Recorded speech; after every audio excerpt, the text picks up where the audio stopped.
الحمد لله وكفى وسلام على عباده الذين اصطفى أما بعد فأعوذ بالله من الشيطان الرجيم بسم الله الرحمن الرحيم وألقيت عليك محبة مني ولتصنع على عيني صدق الله العظيم۔ محترم بزرگ دوستو، رات تراویح میں تقریباً 22 پارے مکمل ہوئے۔ ان آیتوں اور صورتوں میں حضرت سیدنا موسیٰ علیہ السلام کے بچپن کا واقعہ اللہ تعالیٰ نے تفصیل سے نقل فرمایا، جو ہم سب کو عبرت بھی ہے، اور ان واقعات میں اللہ نے اپنی قدرت کو بتایا ہے۔ اگر اس واقعے پر ہم غور سے سنیں سمجھیں تو بہت ساری حکمتیں، مصلحتیں اور اللہ تعالیٰ کی توحید ہمیں سمجھ میں آئے گی۔ واقعہ دراصل یہ ہے کہ ایک مرتبہ فرعون اور فرعون کے ماننے والوں نے ایک بیٹھک بیٹھی، مجلس بیٹھی۔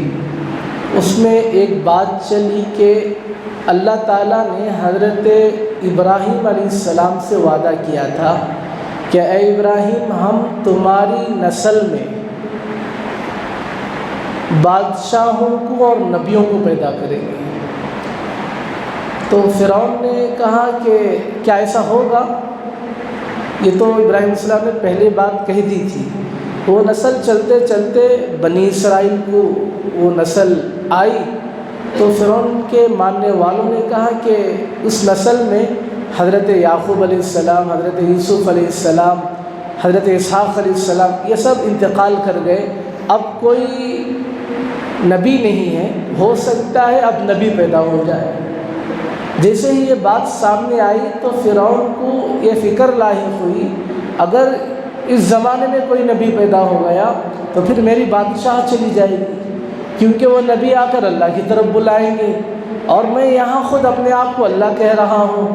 تو بہت زیادہ فکر دامن گیر ہوئی، پریشان ہوا، اور مجلس بلایا، سب کو پوچھا کہ نبی پیدا ہونے والا ہے، کیا کیا جائے؟ تو مشورے سے ان کی میٹنگ اور پلاننگ یہ بنی کہ ہمارے بنی اسرائیل میں جو بھی لڑکیاں پیدا ہوں گے چھوڑ دیں گے، اگر لڑکے پیدا ہوئے تو ان کو ذبح کر دیں۔ فیصلہ ہو گیا، نبی سے بچا جا رہا ہے کہ نبی پیدا نہ ہو، اس کے لیے انسانی پلاننگ چل رہی ہے۔ تو مشورہ ہو گیا، پلاننگ ہو گئی۔ اگلے دن سے جو بھی بنی اسرائیل میں بچہ پیدا ہوگا، پولیس کی ایک بڑی جماعت تیار تھی، ان کے ہاتھوں میں چھریاں دے دی گئی تھی، اور وہ ہر وقت ان کا کام ہی یہی ہوتا کہ بنی اسرائیل میں جو بھی لڑکا پیدا ہوتا اسے اسی وقت ذبح کر کے ختم کر دیتے۔ یہ سلسلہ چلتا رہا۔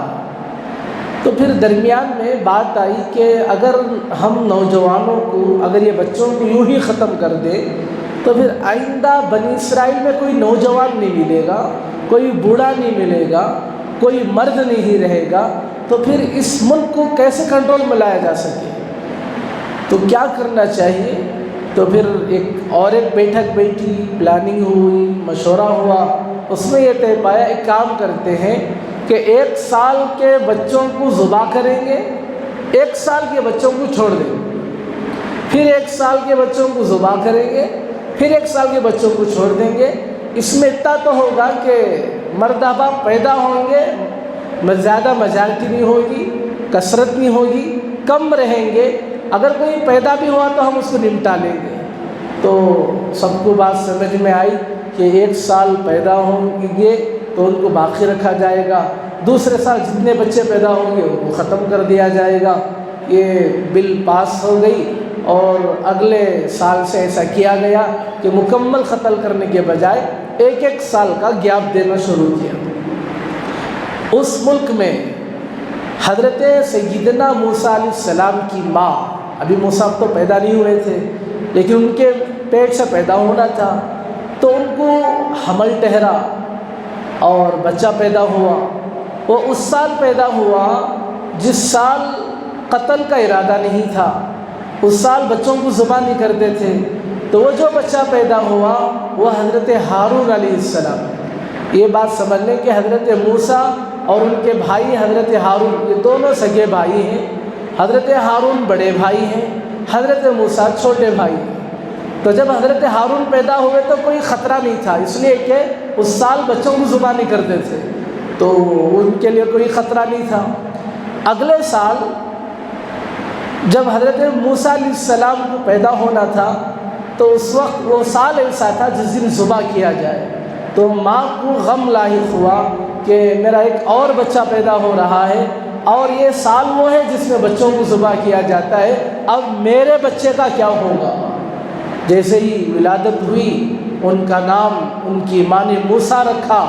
اب یہ سوچا کہ بچے کو دیکھتی اور روتی کہ یہ میرا لال اور میرے لخت جگر کو اس سال ذبح کرنے والے آ کر ذبح کر دیں گے، کیا کیا جائے۔ رو رہی، تڑپ رہی، بلبلا رہی۔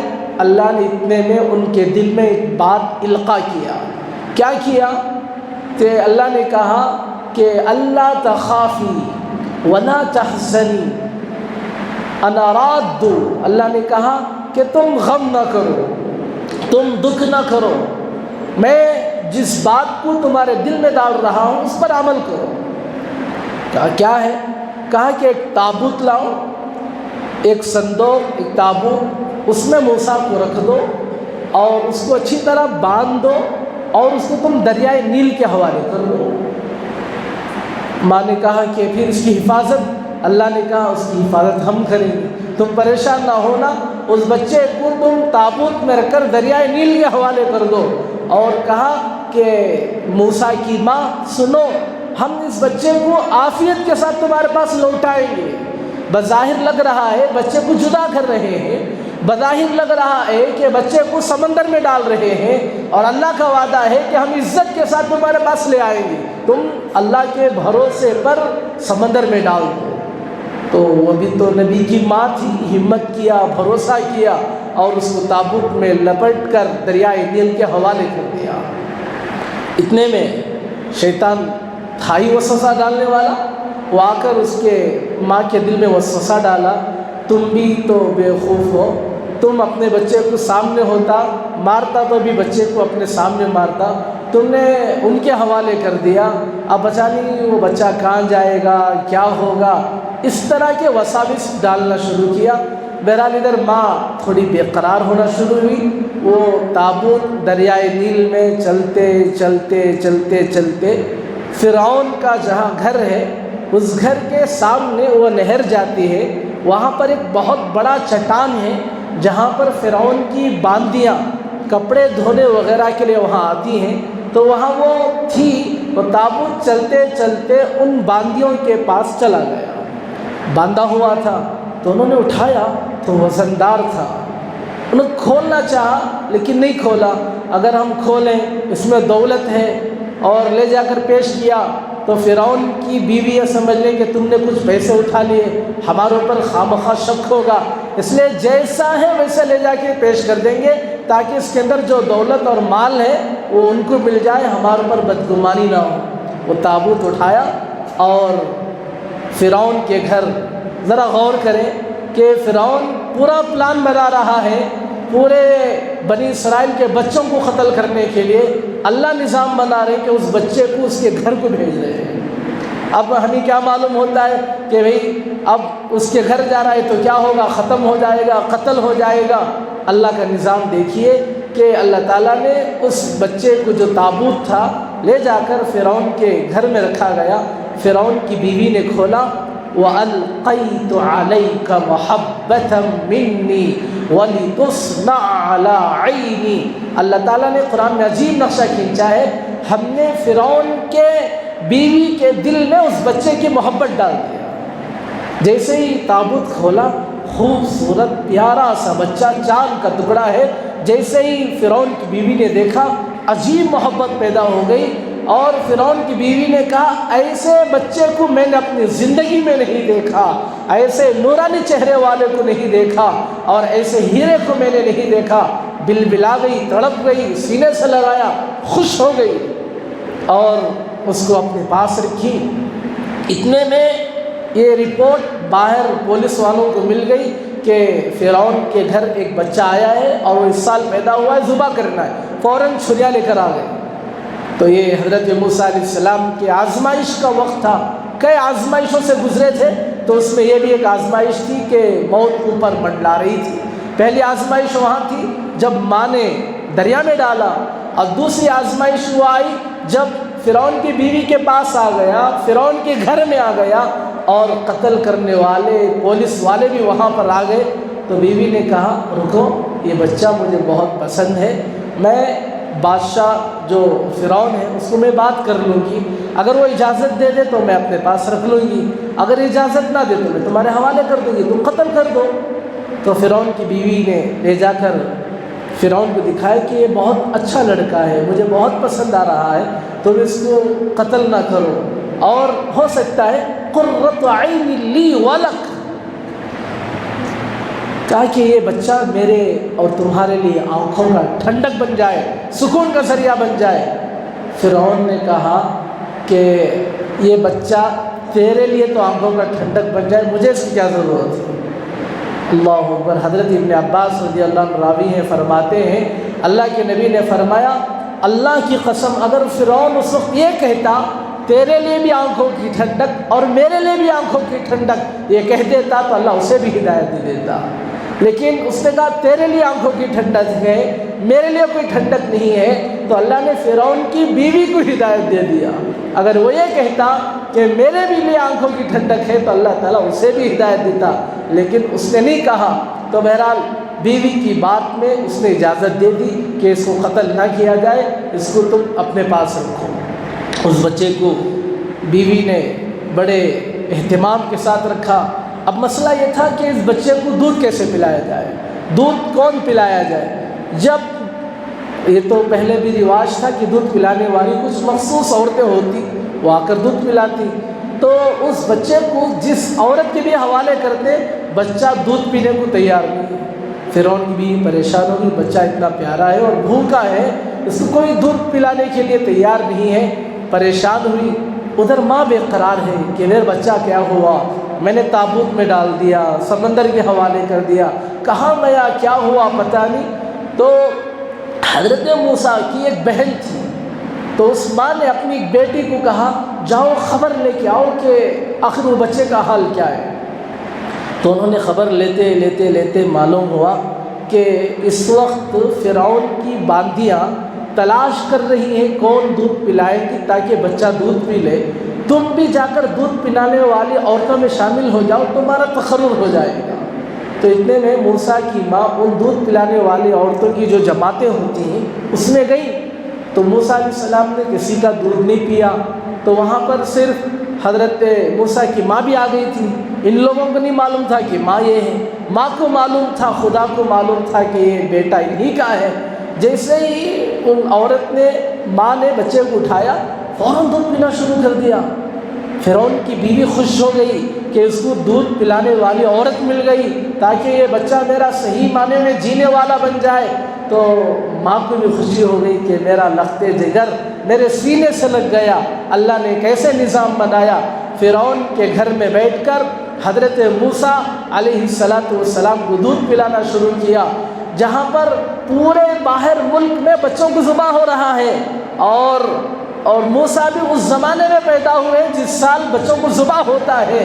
اللہ دکھا رہے ہیں کہ اے فرعون تیری عقل ماری گئی ہے، جب میں پیدا کرنے پر آتا ہوں اور پالنے پر آتا ہوں، ذلت کے نقشوں میں رکھ کر بھی عزت دیتا ہوں، قتل کے میدانوں میں تلواروں کے سایوں میں بھی رکھ کر تیرے گھر میں تیری بادشاہت میں پالنا چاہتا ہوں، وہاں پر پرورش ہو رہی ہے اور باہر بچوں کا ذبح ہو رہا ہے کہ کہیں نبی پیدا نہ ہو جائے۔ تو بہرحال جب ماں نے کہا، اس فرعون کی بیوی کو نہیں معلوم کہ یہ بچے کی ماں ہے، بس دودھ پلا رہی، تو اس عورت نے کہا کہ میں اس بچے کو یہاں پر دودھ نہیں پلا سکتی، اس لیے کہ میرا اور ایک بیٹا ہے جس کا نام ہارون ہے، میں اس کو دودھ پلاتا ہوں، وہ گھر میں رہتی ہے، اس لیے میں یہاں پر رہنا مشکل ہے، اگر آپ اجازت دیں تو اس بچے کو میں گھر لے جاؤں گی، دودھ پلا کر جب یہ تھوڑا بڑا ہو جائے میں تمہارے پاس لے آؤں گی۔ تو مسئلہ ایسا تھا کہ دودھ کا مسئلہ تھا، تو محبت غالب آ چکی تھی فرعون کی بیوی کی۔ تو اس نے کہا ٹھیک ہے، مجھے بچے سے بہت محبت ہے، لیکن دودھ کا مسئلہ ہے، ایک کام کرو، لے جاؤ، دودھ پلا کر فارغ ہونے کے بعد جب تھوڑا بڑا ہو جائے جلدی سے لے آنا، اس لیے کہ میرے آنکھوں کا ٹکڑا اور میری آنکھوں کی ٹھنڈک ہے۔ تو موسیٰ علیہ السلام کی ماں نے اس بچے کو اپنا گھر لایا۔ تو پھر اللہ کا وہ حکم یاد آیا، اے موسیٰ کی ماں غم نہ کرنا، پریشان نہ ہونا، اِنَّا رَادُّوهُ إِلَيْكِ وَجَاعِلُوهُ مِنَ الْمُرْسَلِينَ، اس بچے کو عزت کے ساتھ ہم تمہارے گھر میں حوالے کریں گے، اور باہر قتل چلتا رہے گا، لیکن تمہارے گھر کے اندر جو بچہ پلتا رہے گا اس بچے کو کسی کو قتل کرنے کی ہمت اور جرأت نہ ہوگی۔ تو اس وقت حضرت موسیٰ کی ماں نے اللہ کا شکر ادا کیا کہ اللہ تو نے دوبارہ مجھے موسیٰ کو عزت اور عافیت کے ساتھ واپس لوٹایا۔ اب ادھر یہاں پر دودھ پیتے پیتے کئی مہینے گزر گئے اور بچہ تھوڑا سا بڑا ہوا، تو ادھر فرعون کی بیوی بے قرار ہو گئی، اتنے دن ہو گئے بچہ نہیں آیا، اب بچے کو ملنا چاہیے، اور ادھر بھی دودھ کیے پلانے کا جو وقت تھا میعاد کی ختم ہوئی، اب یہاں لے جانے کا وقت، وہاں سے ملنے کا وقت آیا۔ تو پھر اس کے بعد کیا تفصیلات ہوئی ہے اور اللہ نے کیا نظام بنایا اور وہاں جانے کے بعد کیا کیا واقعات پیش آئے، انشاءاللہ کل کی تفسیر کے اندر تفصیل کے ساتھ وضاحت کی جائے گی۔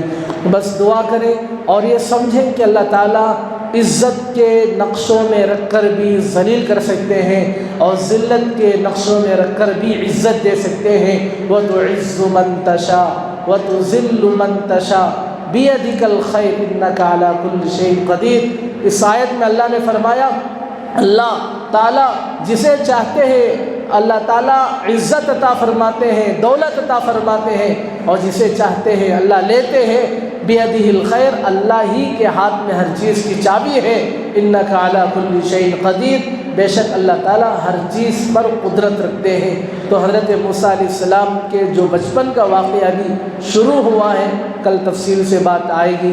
اللہ تعالیٰ سے دعا ہے اللہ تعالیٰ ہم تمام کو قرآن پاک کے ان مضامین کو سن کر سمجھ کر ہمیں صحیح معنوں میں اللہ کی توحید کو اور نبی کی نبوت کو، رسول کی رسالت کو اپنے دل اور دماغ میں بٹھانے کی اور اس کے مطابق عمل کرنے کی توفیق عطا فرمائے۔ آمین وآخر دعوانا الحمد للہ رب العالمین۔ الحمد للہ رب العالمین۔ اللہم صل علی سیدنا شفیعنا حبیبنا مولانا محمد وبارک وسلم۔ ربنا آتنا فی الدنیا حسنة وفی الآخرة حسنة وقنا عذاب النار۔